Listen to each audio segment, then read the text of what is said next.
America, Israel జాయింట్‌గా ఇరాన్‌పై ముప్పటి దాడికి దిగాయి. మిసైళ్లు, బాంబులు, డ్రోన్లతో ఇరాన్‌ను అన్ని రకాలుగా తమ ఆధీనంలోకి తెచ్చుకునే విధంగా నిరంతరం దాడులు చేస్తున్నాయి. 4 రోజులుగా దాడులు చేస్తున్న ఇరాన్ సైతం అంతే ధీటుగా యుఎస్, ఇజ్రాయెల్ దాడులను ఎదుర్కొంటూ వారికి చుక్కలు చూపిస్తుంది. మరోవైపు ఖమేనీ మరణం తర్వాత ఇరాన్ దాడులను మరింత ఎక్కువ చేసింది. తమ సుప్రీం లీడర్‌పై చేసిన దాడికి అంతకంత ప్రతీకారం తీర్చుకుంటామని కూడా ఇరాన్ ఇప్పటికే యుఎస్‌కు డెడ్లీ వార్నింగ్ ఇచ్చింది.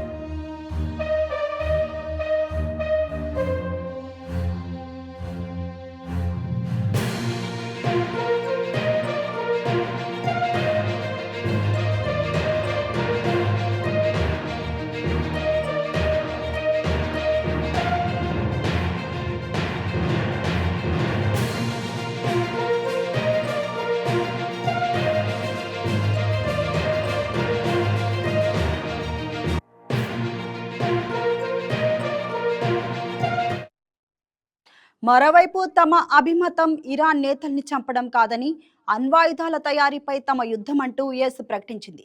ఈ క్రమంలో మిడిల్ ఈస్ట్ కంట్రీలో మాత్రం యుద్ధం పీక్స్కు వెళ్ళింది. ఈ క్రమంలో ఇరాన్లో తాజాగా భూకంపం సంభవించింది. గరాషు నగరం కేంద్రంగా రెక్టార్ స్కేల్ పై 4.3 తీవ్రతతో భూకంపం సంభవించినట్లు అధికారులు వెల్లడించారు.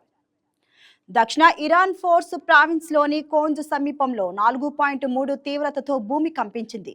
యుఎస్ జియోలాజికల్ సర్వే ప్రకారం 10 కిలోమీటర్ల లోతులో భూకంపం ఏర్పడింది. స్థానిక ఇరాన్ సమయం ప్రకారం ఉదయం 10 గంటల 24 నిమిషంలో ఎర్త్క్వేక్ ఏర్పడింది. జేరాష్కు నార్త్ వెస్ట్లో 55 కిలోమీటర్ల దూరంలో భూకంపం కేంద్రం ఉన్నట్లు తెలిపింది.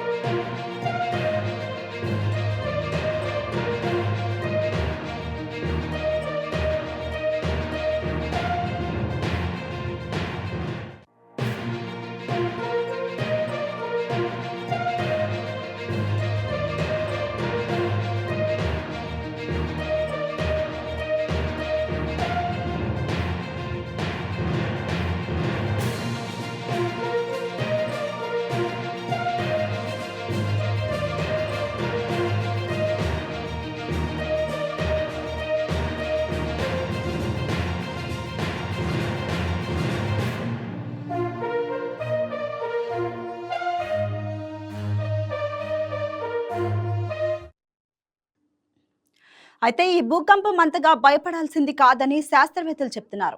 ఇది సాధారణంగా కనిపించడమే అన్నారు. ఎపిసెంటర్ దగ్గర భూమి కదిలినట్లు అనిపిస్తుంది అని చెప్పారు. ఎలాంటి ప్రమాదం జరగలేదని ఇరాన్ అధికారులు తెలిపారు. అయితే సీరియస్ డ్యామేజ్ గాని, గాయాలు అయినట్లు ఎలాంటి సమాచారం ఇంకా రాలేదు. సునామీ వచ్చే అవకాశం లేదని ప్రకటించారు. ఇరాన్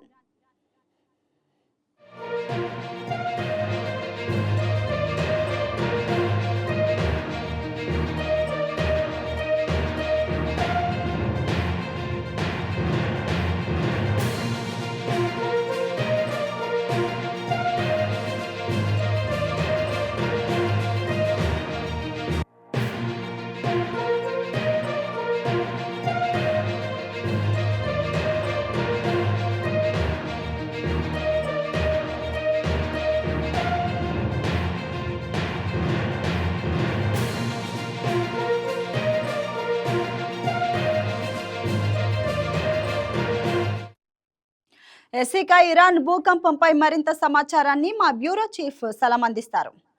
ఎస్ సలాం, చెప్పండి. మరి ఇప్పటికే ఇజ్రాయెల్, ఇరాన్ మధ్య జరుగుతున్న యుద్ధానికైతే ప్రజలు చాలా నష్టపోయారు, భయాందోళనలో ఉన్నారు. మరలా ఇరాన్లో ఇప్పుడు భూకంపం సంభవించినట్లు మనం చూస్తున్నాం. మరి ఇరాన్లో జరుగుతున్న భూకంపంపై మీ దగ్గర ఉన్న మరింత సమాచారం ఏంటి? Good afternoon Pavani. ప్రస్తుతం ఇరాన్, ఇజ్రాయెల్ రెండు దేశాల మధ్య ఉన్నటువంటి ఉత్కంఠభరిత ఉద్రిక్తత వాతావరణం ప్రస్తుతము అలాగనే కొనసాగుతుంది గత 3 రోజులుగా. అయితే ఈ నేపథ్యంలో ఇప్పటికే ఇజ్రాయెల్, అమెరికా సంయుక్తంగా చేస్తున్నటువంటి దాడులతో దద్దరిల్లిపోతున్నటువంటి ఇరాన్ కు మరో బిగ్ షాక్ తగిలిందని చెప్పవచ్చు. ప్రస్తుతం ఇరాన్ లో ఈరోజు గెరాస్ నగరం కేంద్రంగా రిక్టర్ స్కేలుపై 4.3 తీవ్రతతో భూమి కంపించింది. దీంతో భూకంపం సంభవించినట్టు ఇరాన్ అధికారులు సైతం తాజాగా ప్రకటించడం జరిగింది. మొత్తం మీద భూ అంతర్భాగంలో సుమారు 10 కిలోమీటర్ల లోతులో భూకంప కేంద్రం సైతం ఉన్నట్లు గుర్తించారు. అయితే ఓవైపు అమెరికా ఇజ్రాయెల్ తో తీవ్ర స్థాయిలో యుద్ధం కొనసాగిస్తున్నటువంటి ఇరాన్ ఒక్కసారిగా ఈ భూకంపం ఇరాన్ ను భూకంపం కుదిపేయడంతో అక్కడ ఉన్నటువంటి ప్రజలు తీవ్ర ఆందోళనకు గురైనటువంటి పరిస్థితి. అంతేకాకుండా ఓవైపు క్షిపణుల భారీ శబ్దాలు, మరోవైపు భూకంపంతో ఇరాన్ ప్రస్తుతం అతలాకుతలమవుతుందని చెప్పవచ్చు. అయితే ఏదేమైనప్పటికీ భూకంపం కారణంగా ఏదైనా సరే ప్రాణ నష్టం, ఆస్తి నష్టం వాటిల్లిందా అనేటటువంటి వివరాలను ఇంకా ఇరాన్ ప్రభుత్వం ఇటువంటి సమాచారం ఇంకా బయటికి తెలపలేదు. కానీ భూకంపం ప్రభావిత ప్రాంతాల్లో ఇప్పటికే ఇరాన్ అధికారులు పూర్తి సహాయక చర్యలను ప్రారంభించారు.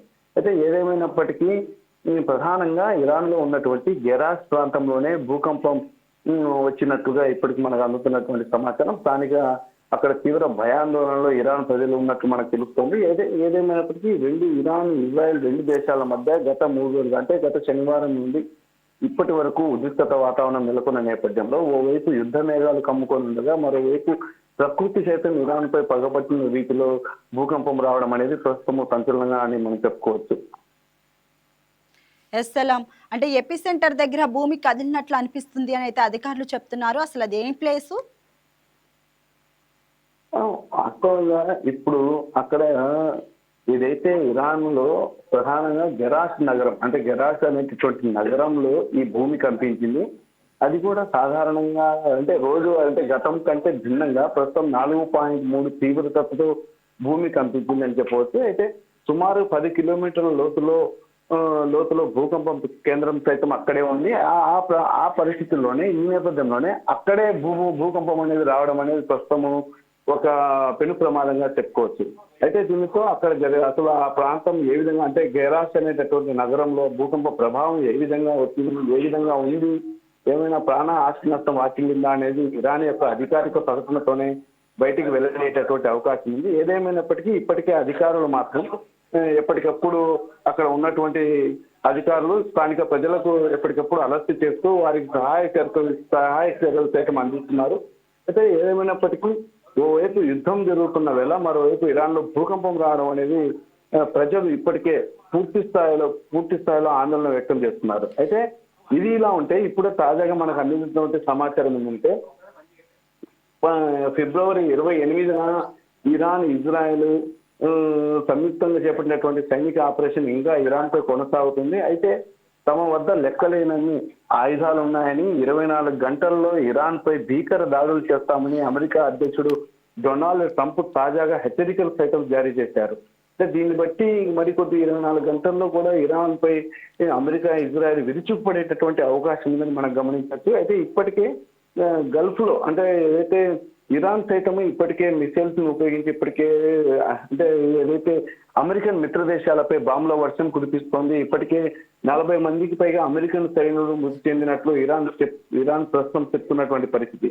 అయితే ఏదేమైనప్పటికీ అంటే అమెరికా, ఇజ్రాయెల్ రెండు సంయుక్తంగా ఇరాన్ పై విరుచుకుపడుతున్న వేళ మరి అదేవిధంగా తాజాగా ట్రంప్ సైతం హెచ్చరికలు జారీ చేసిన వేళ ప్రస్తుతం ఎట్టి పరిస్థితుల్లో 24 గంటల్లో ఇరాన్ ను పూర్తిగా ధ్వంసం చేస్తామని ఇప్పటికే ట్రంప్ సైతం భీకర దాడులు చేస్తామని చెప్పి ఇప్పటికే ప్రకటించిన వేళ ఈ భూకంపం రావడం అనేది ప్రస్తుతం ఇరాన్ పాలిత శాపంగా మారిందని చెప్పవచ్చు. అయితే ఎక్కడైతే దక్షిణ ఇరాన్ లో ఉన్నటువంటి గెరాస్ ప్రాంతంలో ఈ భూ ప్రకంపనలు రాగా ఇప్పటికే ఆస్తి ప్రాణ నష్టానికి సంబంధించినటువంటి వివరాలను ఇప్పటికే స్థానిక అధికారులు పూర్తి స్థాయిలో ఇప్పటికే అంచనా వేస్తున్నారు. అయితే సహాయక చర్యలు మాత్రం హుటాహుటిన వేగవంతంగా సాగిస్తున్నారు.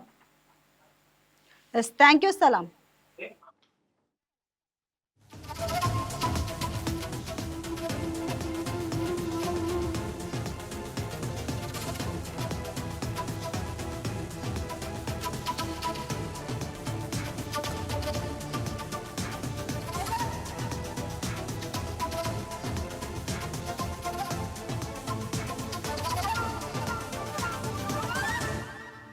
Please subscribe to YK TV Network. Please subscribe to YK TV. Please watch YK News.